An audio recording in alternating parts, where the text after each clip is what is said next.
Buenas noches para todos. En primer lugar, mi agradecimiento a los organizadores de este evento, en especial al presidente de la Asociación Iberoamericana de Derecho Privado, el doctor Carlos Humberto Montoya, que realmente hay que decirlo, viene generando en el ámbito de la asociación un cambio increíble. Quienes estamos desde el primer momento, cuando éramos 8 tomando un café en un boliche y dijimos adelante, pasaron 10, 12 años y hoy hay 700 miembros que están de alguna forma disfrutando, aprovechando los beneficios de esta academia y el fruto de la labor de todos. Porque en primer lugar, quiero decir no solamente que estoy agradecido a Carlos Humberto, sino a todo el equipo que ha colaborado en el estudio de la materia. Como ustedes sabrán, la asociación dedicó un número de revista especialmente al tema de la COVID. Fue allí que se destacó, entre otros, que me gusta destacarlo, a Manuel Cornet, Lidia Garrido, Julián Yalí, Pascual Alferillo, Ana Paula Jiménez, Juan Marcos Rivero Sánchez, Federico Torralba, Domingo Bello Janeiro, Joel Melgarejo, Castillo Freire, Joel Chiapara, Francisco Segura, entre otros tantos. Esto para mí en realidad lo que más es la responsabilidad de planificar la titularidad de esta conferencia bajo el lema de enseñanzas. Y con las enseñanzas lo que queremos refrescar es no que vamos a desarrollar toda la temática que se planteó a raíz de la COVID-19, sino que vamos a seleccionar puntualmente aspectos que nos parecieron o nos parecen de interés, luego de 3 meses o 4 meses de reflexión, por cierto, poco tiempo, sobre cuáles han sido las consecuencias que proyectó el virus, por todos conocido, sobre la vida de relaciones contractuales en el ámbito latinoamericano. En primer lugar, le quiero decir que, como todo tema, tenemos que ponernos de acuerdo en la metodología que vamos a seguir para lograr entendernos en la problemática que vamos a desarrollar. Esto es muy importante, pues, en definitiva, de lo que se trata es ver de qué forma el sistema contractual moderno se puede aclimatar o puede dar respuesta a lo que es un verdadero cisma, como ponemos aquí, como una advertencia roja en el peligro de si realmente el sistema jurídico que tenemos da respuesta correcta a las nuevas necesidades y realidades que nos plantea el COVID-19 en el ámbito mundial, podemos decirlo, porque no es solamente nuestro país o nuestros países latinoamericanos el problema.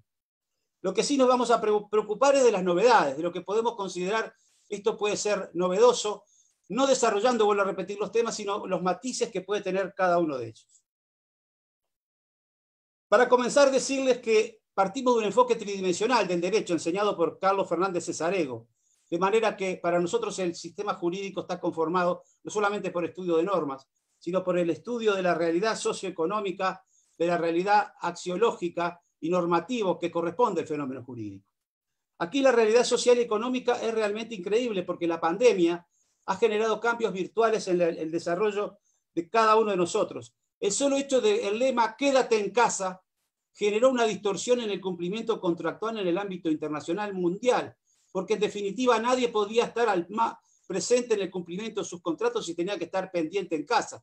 No todos los contratos se podían realizar en casa. Muchos de ellos necesitaban ejercicio, profesión, movimiento, dinámica en el ámbito exterior, y eso, por cierto, no podía realizarse. La segunda o tercera precisión que voy a hacerles es que las medidas que toma el Estado no fueron en todos los países las mismas. En algunos fueron imperativas, como ocurrió en Argentina, y en el otro, como el nuestro, fueron sugerencias. O sea, el Estado y el gobierno no impuso en forma directa, sino a través de la sugerencia, una propuesta de ingreso a lo que debía ser la actividad de la ciudadanía. No obstante lo cual, en nuestro país, la conciencia cívica llevó a que esas recomendaciones fueran verdaderas órdenes, y en su éxito está el poder decir hoy que está en nuestro país al menos encaminada un poco la situación.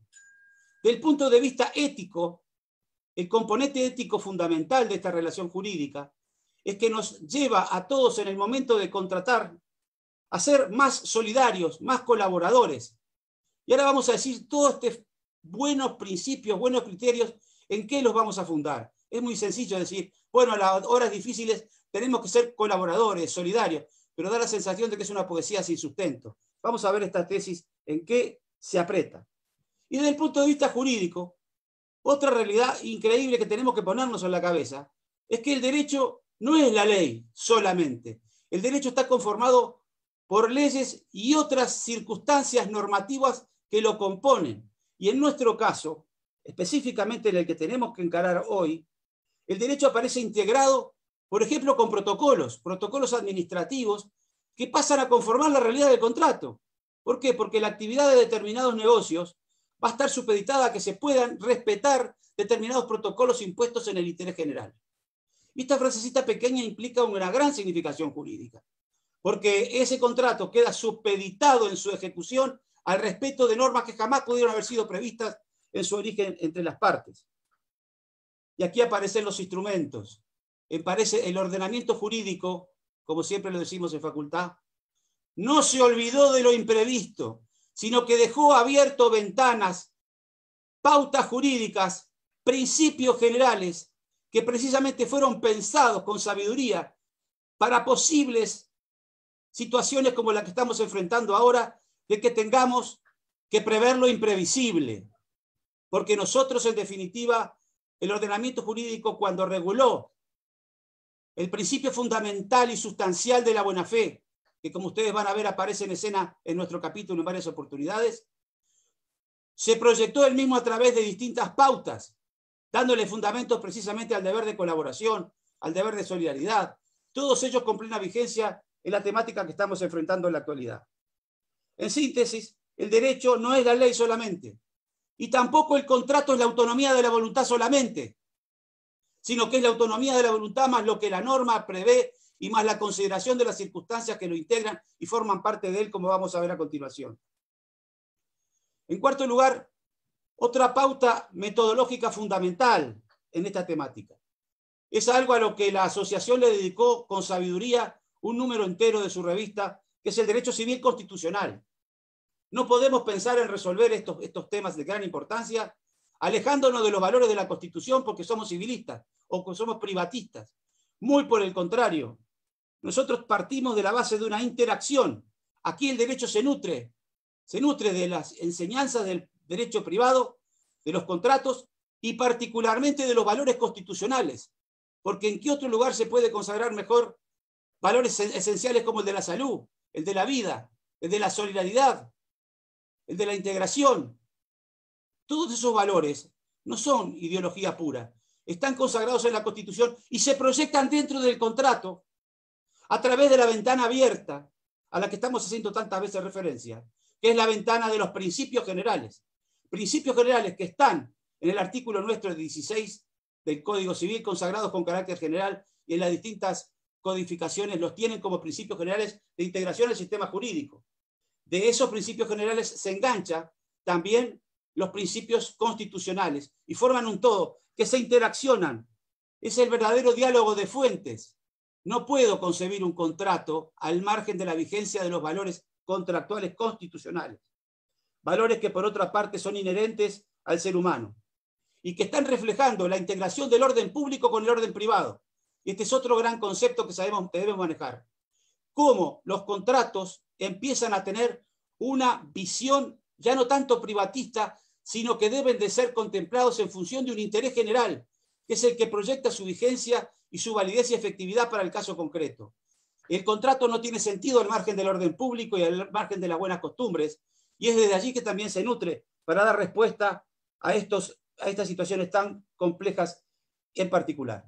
En esta nueva realidad jurídica que tenemos que contemplar aparece, por un lado, los protocolos, o concepto que por lo menos en mi jerga no estaba, que son las pautas administrativas que se deben preservar dentro del sistema jurídico establecido por la administración para ir progresivamente pudiendo acceder a determinadas conductas en principio prohibidas para todos.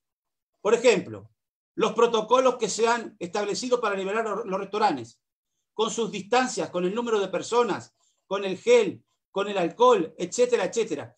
Cada rubro en nuestro país fue complementado por un protocolo que regula cómo debe ser el proceso de liberación hacia el ejercicio de la actividad proyectada e incide directamente sobre el alcance del contrato. Llámese protocolo. Pero también en nuestro medio apareció algo que se los quiero transmitir con mucha con mucha tranquilidad cosas nuevas que son a las que apunta de enseñanza. Nosotros acá hemos titulado condenas sociales, ¿verdad? ¿Qué es esto de las condenas sociales? Nuestra propia sociedad se encargó de actuar en contra de los que no cumplían con las medidas de seguridad. En particular se llegó a que los traslados de ómnibus en la división pública, si usted no mantenía una determinada distancia o no se ponía el tapabocas o no usaba el alcohol, no podía subir al ómnibus. Y esto, en principio, sin ninguna norma, digamos, que lo hubiera respaldado. Era, miren lo que voy a decir, una discriminación legítima hecha por el pueblo en el interés general. Dije bien, en principio. Hay una discriminación, qué horrible. No me dejan subir al ómnibus. ¿Pero por qué no me dejan subir al ómnibus? Porque no tengo el tapaboca y el tapaboca me puede perjudicar a todos los demás. Discúlpeme, se tiene que bajar. Eso funcionó en nuestro medio, más allá de las disposiciones. Lo que está advirtiendo en la naturaleza humana, valores fundamentales para responder a estos momentos, más allá de los decretos de los presidentes y de las normas puntuales que podamos tener que encarar.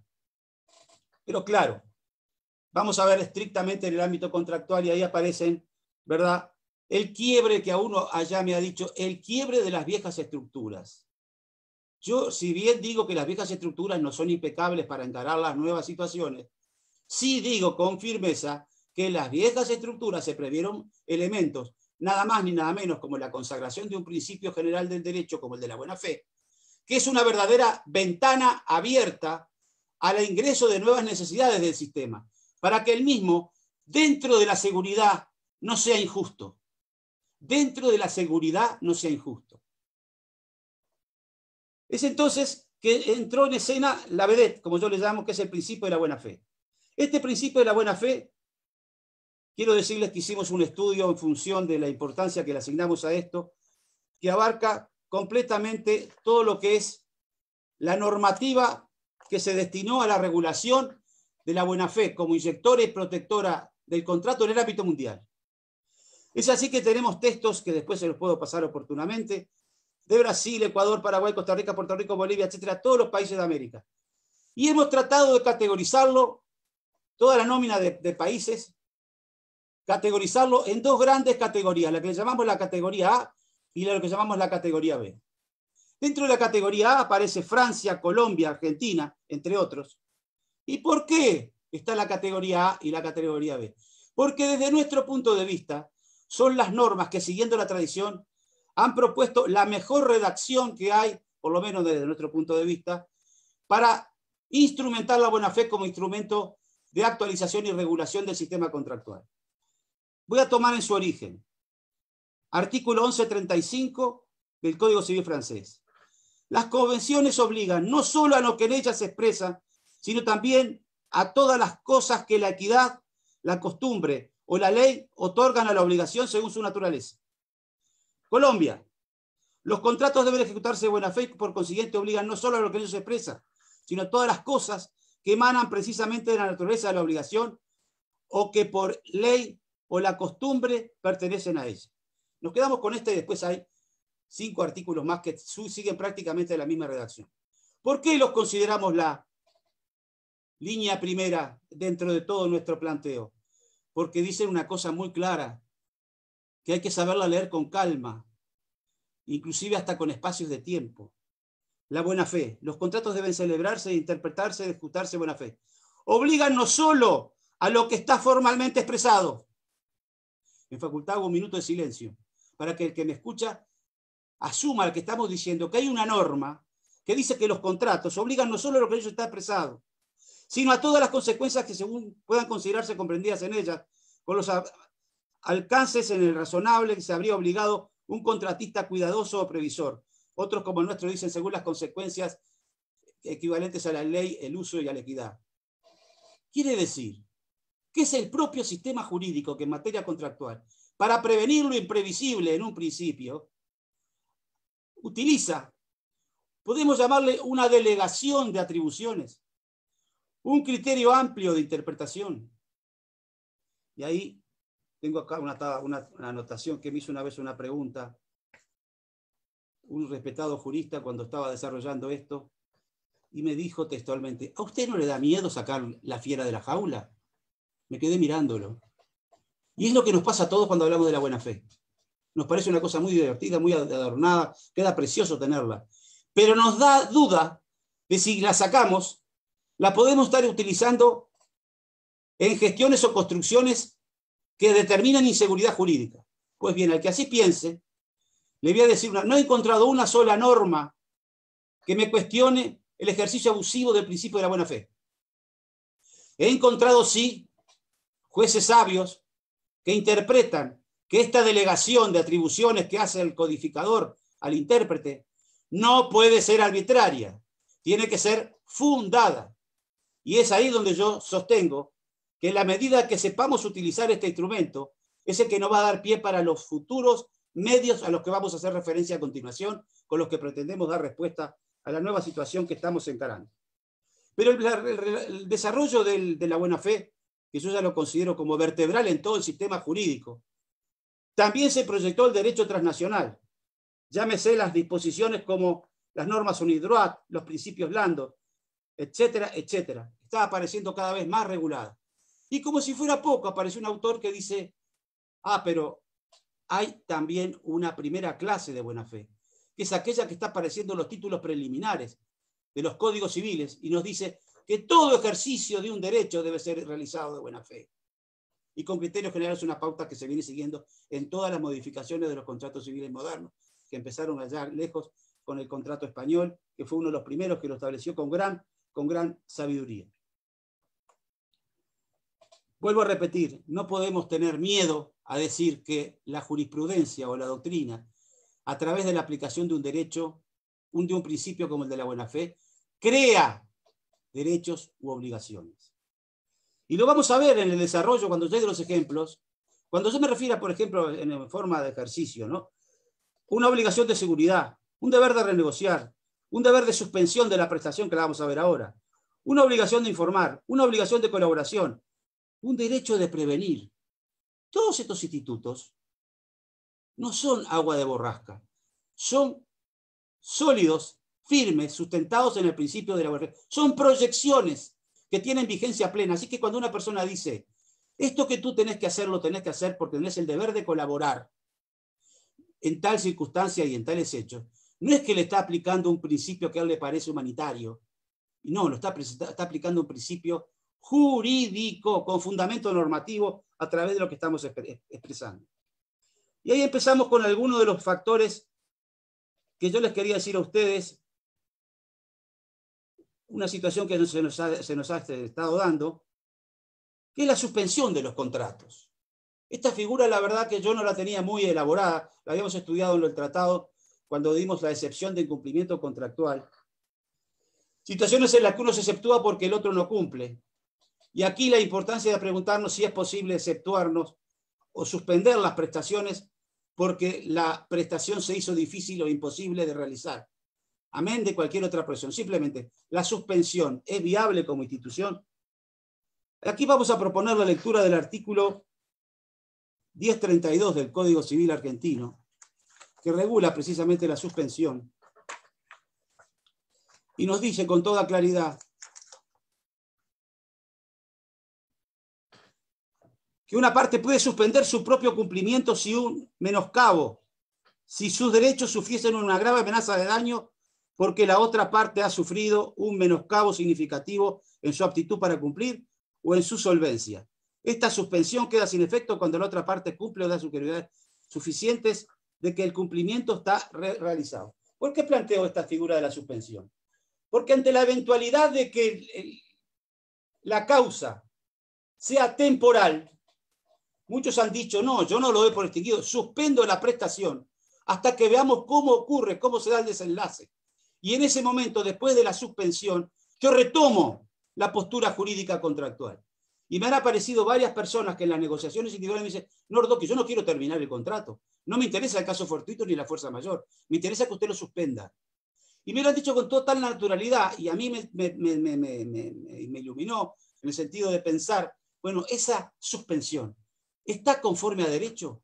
Y la respuesta es que sí, porque yo creo que esa persona quiere ejercer una suspensión para mantener y para conservar el contrato en pautas de buena fe.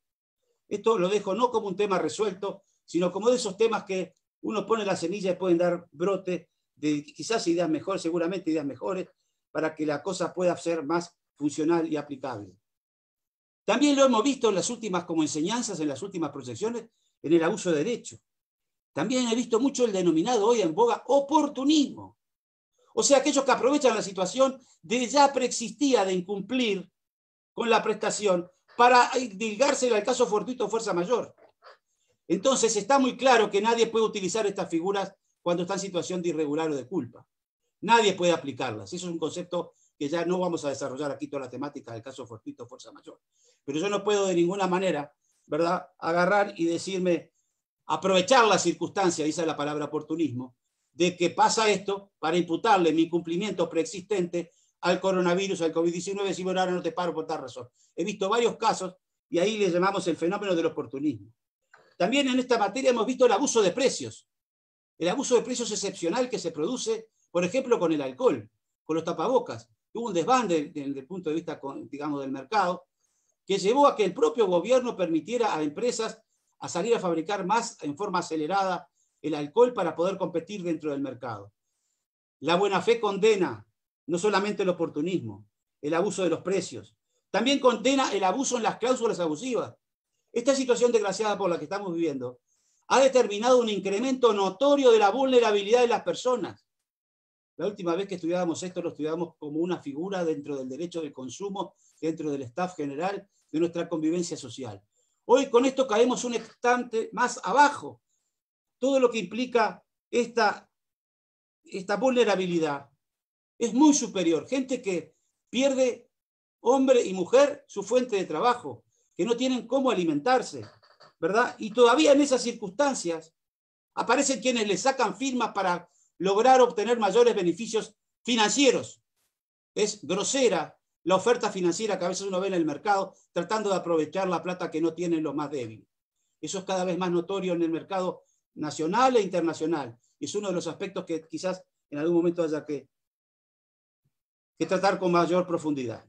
Llegamos entonces un poco a lo que yo le llamo a la deber del sistema, que es el deber de renegociar, que ya alguna notita hicimos ahí en la revista de la asociación, que la verdad que la felicito porque salió muy bien, ya lo repito, y ahí nos planteamos si realmente era posible exigir un deber de renegociación. Y la respuesta fue, o mi pregunta era, si el deber de renegociar estaba fundado en la buena fe. Y entonces la proyección de la buena fe en la renegociación tenía dos aspectos como dos caras de la moneda.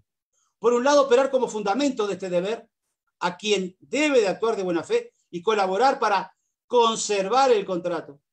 Pero por otro lado también opera para las proyecciones de esa buena fe en las consecuencias de la negociación. La buena fe acá opera en dos sentidos. No sé si soy claro con las expresiones, pero estamos convencidos que la figura de la renegociación, con ese fundamento, digamos, normativo, está sustentado en la necesidad de colaborar en momentos difíciles. Renegociar o revisar un contrato es sencillamente volver a verlo, estudiarlo nuevamente en sus conveniencias y sus perjuicios, en sus ventajas y sus riesgos. ¿Por qué concebimos la renegociación del contrato? Pues porque cuando la realidad socioeconómica que lo rodea padece de trastornos generalizados y previstos e importantes, resulta ilógico pretender que el contrato no sufra las consecuencias de esa realidad o que el juez deba permanecer ajeno a la realidad y sancionar las faltas de justicia y de equidad.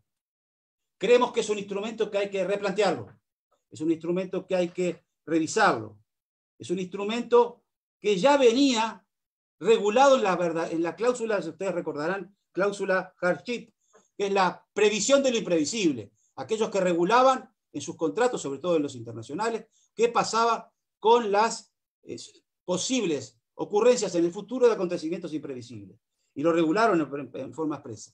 Aparece el deber de renegociar como una típica obligación de medios. ¿Cuál es el contenido de esa obligación? Hacer lo humanamente posible para lograr colaborar en la medida de mis posibilidades para que el contrato prevalezca y salga adelante. Es una obligación de medios. No estoy teniendo la obligación de hacer otro contrato. Simplemente que quede claro que hice todo lo posible. Y lo logré o no lo logré. Si lo logré, excelente. Y si no lo logré, en el sentido de que no logramos un entendimiento, ahí entrará entonces la instancia subsidiaria del punto de vista judicial y será el juez o un tercero el que tenga que dirimir esta situación. Pero habiendo agotado esta instancia, que hoy aparece dirimida a veces en conciliaciones, que en definitiva son perdidas y muy poco eficientes, cuando realmente si las partes actuaran de buena fe, y yo lo he visto casos, varios casos, en los que es el propio acreedor que me viene a decir, Ordoqui, quiero mantener el contrato, y es el propio deudor el que me dice no puedo mantenerlo, lo renegocian, le otorgan plazos complementarios, no le cobran meses de alquiler, y esto se ha generalizado, propio de un proceder, como lo llamo, inherente a la persona, sin saber de derecho, sin estar asesorado por abogados, viene y te dice en el estudio, Ordoqui, a este hombre hay que concederle plazos, porque él no tiene la culpa de lo que pasó. Y el otro viene y me dice, yo si no me lo otorga, se ponen de acuerdo, hacen pequeños ajustes, hacen concesiones y siguen en la misma relación, porque al acreedor tampoco le sirve perder al deudor, porque sabe que en esta coyuntura tener un deudor no es tan fácil como pudiera hacerlo en otra época. Entonces estamos viendo cómo la buena fe, como un diamante, me lo definía algún jurista, muestra distintos colores, distintas facetas, pero es un único criterio. Es un único criterio de conducta de vida que está cada vez más solidificado y más cuanto tenemos que recurrir a todas estas exigencias puntuales. Ahora voy a hacer dos respuestas, dos enseñanzas que me ha traído el caso fortuito.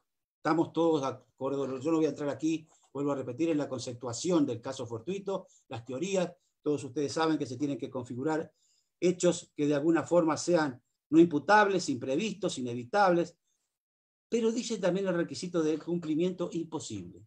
Y aquí se genera, en la coyuntura que estamos viviendo, una realidad muy atípica. ¿Realmente hay caso fortuito? Entonces cuando vienen a veces me hacen la pregunta, digo, cuidado. Primer consejo, no hacer generalizaciones que pueden llevar a errores.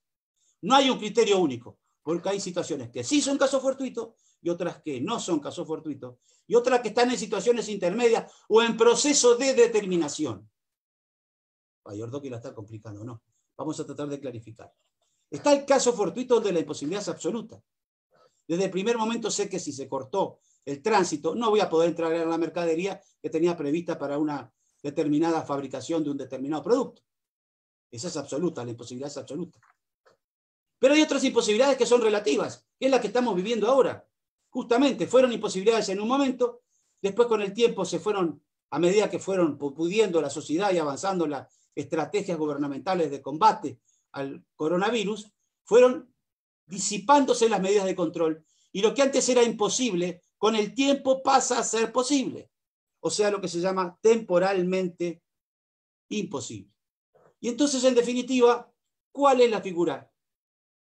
Ahí es donde nosotros decimos, bueno, al que tiene una situación de imposibilidad, llamémosle relativa o temporal, no se le dan todos los requisitos estricto sensu del caso fortuito, pero sí puede justificar el instituto de la suspensión hasta que se sepa lo que va a pasar, tema al cual ya nos hemos referido. Curiosamente está ocurriendo algo, es que aun cuando se considera por las partes que hay caso fortuito, igual se va a la renegociación, porque se sabe que el caso fortuito puede llevar a un conflicto interminable. Entonces los dos saben que hay un caso fortuito, pero igual, como decíamos antes, para salvar la coyuntura, hacen específicamente el contacto y la renegociación para poder salvar el contrato, ¿verdad? Lo cierto y lo concreto es que si seguimos adelante vamos a preguntarnos, ¿y es un hecho imprevisible? El coronavirus, pero ¿cómo va a dudar Ordoqui que es un hecho imprevisible? Sí, tengo mis serias dudas, le contesto. ¿Qué es lo imprevisible? Lo imprevisible serán las consecuencias, pero nunca lo imprevisible es el virus en sí. Tal previsible es que en Uruguay tenemos hasta normas desde el año 1932, ley 9202, que regularon cómo se procede en la pandemia. Y fueron justamente esas disposiciones que le dieron facultades al Estado para poder proceder en el cuidado de la salud, como dice la Constitución, cuidado con esto, como derecho deber. Yo no tengo solo el derecho de preocuparme de mi salud, tengo el deber, como dice la Constitución, de preocuparme y ocuparme por la salud de los que me rodean, la salud como bien general, al margen de la salud en particular que forma parte de ella. Y es en esa nómina que yo entiendo que lo que puede llamar a imprevisión, aquí sí aparece un elemento en escena, que es la excesiva onerosidad de las prestaciones. Aquí aparece un hecho imprevisible, extraordinario, no culpable, con excesiva onerosidad. Podremos discutir si la excesiva onerosidad es o no la acertada. ¿Y cuál es el criterio rector aquí? El criterio de la razonabilidad. ¿Y cuál es la razonabilidad? El que surge de la determinación de circunstancias similares en atención a hechos de lo que me puedan iluminar sobre cuál pudo haber sido los valores en el caso concreto. Todo va teniendo de alguna manera su respuesta. Quiero plantearles también otra interesante propuesta que hace Alterini, Amial y López Cabana, en el sentido de que en estos casos no tenemos que olvidarnos de la causa. La causa como alteración sustancial del sistema, y ellos nos traen a acotación, algo que vale la pena leerlo, que dicen concretamente: la frustración definitiva de la finalidad del contrato autoriza a la parte perjudicada a declarar su resolución si tiene su causa en una alteración de carácter extraordinario de las circunstancias existentes al tiempo de su celebración ajena a las partes y que supera el riesgo asumido por la que es afectada. La pregunta es, ¿estas situaciones podemos pensar que afectan la causa del contrato? Y yo les voy a decir una cosa, que cuando leímos esos 4 o 5 artículos que calificábamos en la primera categoría, por decir, todos obligan a lo que en ellos no se expresa, sino a todas las consecuencias que según su naturaleza sean conformes a la equidad del uso de la ley. Esa referencia de las normas que regulan la buena fe a la remisión a la naturaleza es la causa del contrato. Si se distorsiona la causa del contrato, y lo planteo como pregunta, como duda, para que se siga trabajando, a veces uno no da las propuestas como hechos solucionables, solucionados, sino para seguir pensando. ¿No podremos pensar en una situación de nulidad de la causa, del contrato? Porque el caso fortuito hasta ahora lo que nos venía determinando era el quiebre de la relación jurídica. Ahora, si yo me lo miro desde el punto de vista de la causa, también no podré pensar de que en definitiva se está afectando la causa del contrato. Puntos suspensivos. Quiero hacer brevemente referencia, no tengo mucha idea del horario, pero creo que vamos más o menos bien. Hubo una situación que se planteó muy particular en nuestro país que refiere a la contaminación en los hogares de ancianos, que nos puso en tela de juicio la vigencia de la obligación de seguridad. También fundada en la buena fe, porque la buena fe fue la que le da fundamento a la aparición de la obligación de seguridad en contratos como este, o en contratos como el de transporte. No hay ninguna norma a veces que la consagre en forma expresa, pero nadie duda de que la obligación de seguridad está presente en todos esos contratos. Entonces la gran pregunta era, ¿la contaminación entre ancianos de coronavirus determina la vigencia de la obligación de seguridad y hace responsable en cuanto tal al dueño de la institución? La respuesta nuestra es que precisamente el dueño de la institución es quien más tiene que tener cuidado en las prevenciones que se deben de adoptar para que este tipo de circunstancias no ocurran. Y si alguien se contagia y no se habían adoptado, como pasó en nuestro país, las debidas medidas de seguridad para prevenir, puede ver seriamente comprometida su responsabilidad. Estos son temas que hay que manejar con cuidado, son relativamente nuevos, a tal punto que muchas empresas han tenido 2, 3 y 4 enfermos de coronavirus, que después, gracias a Dios, se fueron encaminando y se curaron, pero el gran dilema es ese daño que se está causando. Y quiero cerrar un poco o por lo menos ir terminando con algunas reflexiones que yo hago al final, en el sentido de que pensemos en que también hay nuevas formas de daño, daños que antes no pensábamos en ellos. Por ejemplo, daño por contagio, negligente. Aquellos que saben que están contagiados, no cumplen las normas de prevención se meten en ómnibus o en buques, como lo hemos visto, y terminan contagiando y afectando seriamente la salud de otras personas. Ese daño por contagio puede determinar responsabilidad civil. Daño en cadena, cuando estás afectando a uno, que se puede afectar al otro, que afecta al otro, que afecta al otro, y se pueden ver afectadas diversidad de personas. Daño por la rebaja del salario, porque está la figura del daño ilícito, que es la que más tenemos que reflexionar sobre ella. ¿Cuántos hemos sido sujetos pasivos de daños lícitos justificados en la preservación del orden general y del orden público? En prioridad precisamente de la salud, como lo decíamos, usted tiene que quedarse encerrado en su casa, y como en el caso mío, hace 3 meses que no veo a mis nietos. Eso es un dolor, pero es un daño ilícito porque uno tiene que asumirlo para proteger y para velar por el interés general. El daño por el encierro, lo digo en los casos de contaminación ilícita, el daño por encierro injustificado, la tristeza, el miedo, la frustración. El deber de prevenir, porque acá ponemos nosotros, antes del contagio, lo que existe, fundado también en la buena fe, es un deber de prevenirlo.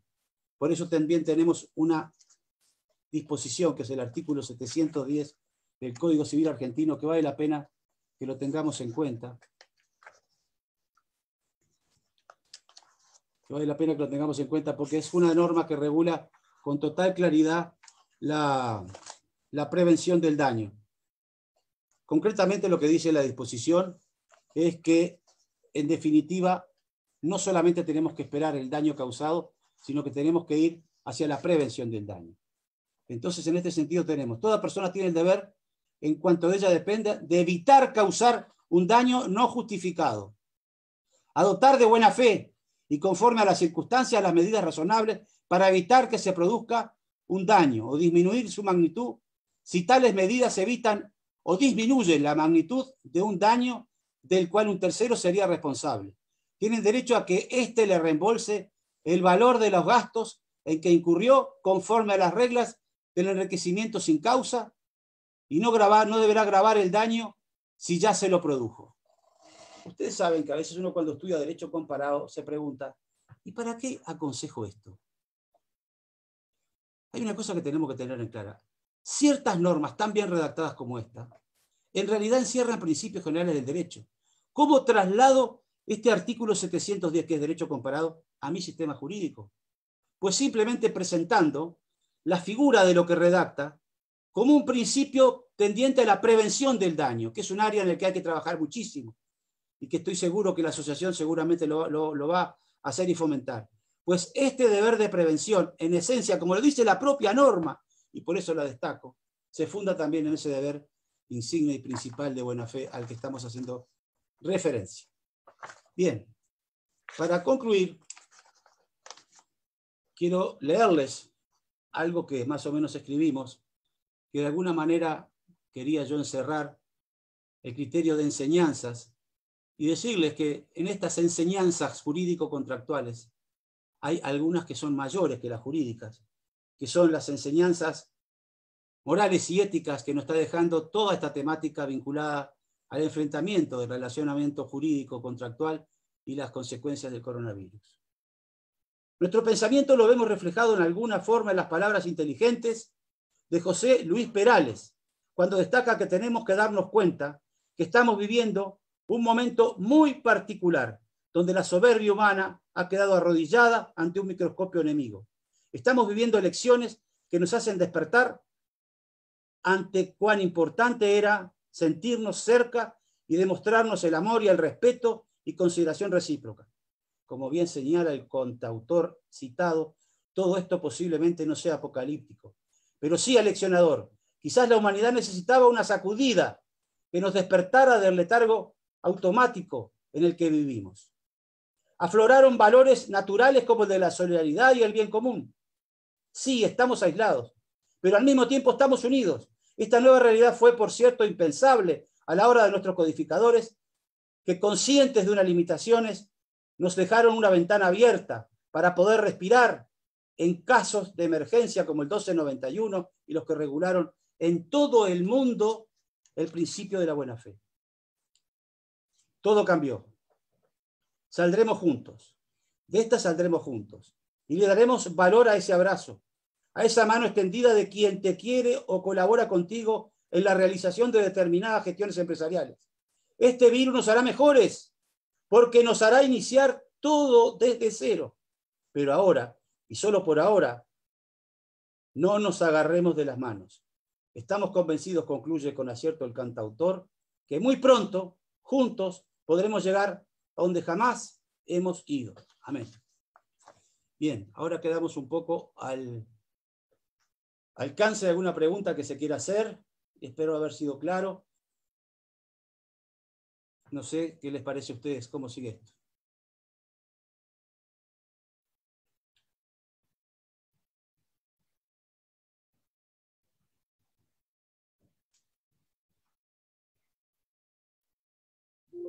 Pregunta un asistente.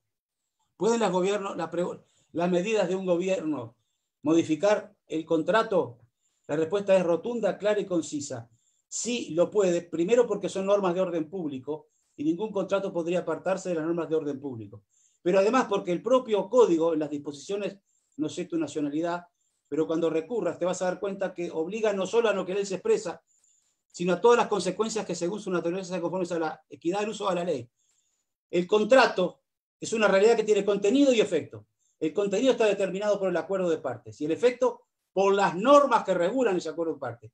Por eso el contrato, bien visto, nunca es solo autonomía de la voluntad, sino autonomía de la voluntad integrada en el sistema jurídico y consustanciada. Por eso también decimos que hay un derecho contractual tridimensional, porque el contrato está conformado no solamente por la autonomía de la voluntad, sino por los valores que representa, por la realidad social y por las normas que se integran con el contrato. No se concibe un contrato al margen de las normas de derecho público. Y el gobierno puede y debe hacerlo. Y de hecho lo ha hecho a través de los benditos protocolos. Y nadie se le ha cuestionado todavía decir qué mal estuvo por regular tal cosa. Y vaya se habrá causado daños en algunas limitaciones. Fíjate tú los millones de dólares que se perdieron en materia de fútbol. Son todas normas que incidieron sobre los contratos. Limitaciones en el modus operandi.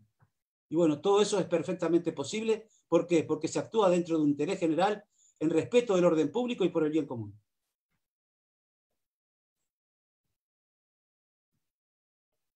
Bien, hecha esta precisión, nos queda simplemente por agradecerles vuestra presencia e invitarlos a participar en nuestra asociación, en la que con gusto podremos estar juntos trabajando, integrándonos. Ahora inclusive le estamos proponiendo al presidente un proyecto muy interesante que refiere a la regulación de los principios generales de la contratación, que estamos haciendo con profesores de Lima, de Colombia y de otros países, para poder tener en un determinado momento principios generales de la contratación latinoamericana, de forma que tengamos aires comunes, pautas comunes, que se van solidificando a través de estos magníficos encuentros, que gracias a la tecnología, porque también es bueno decirlo, no solamente son pálidas, sino que también hay aspectos buenos en todo esto, en el sentido de que nos permite estar juntos, nos permite de alguna forma trabajar a distancia, nos permite informarnos y estudiar a distancia. Nos hemos acostumbrado a vivir de otra manera. Bien, entonces les agradezco vuestra atención y damos por concluida la sesión. Gracias.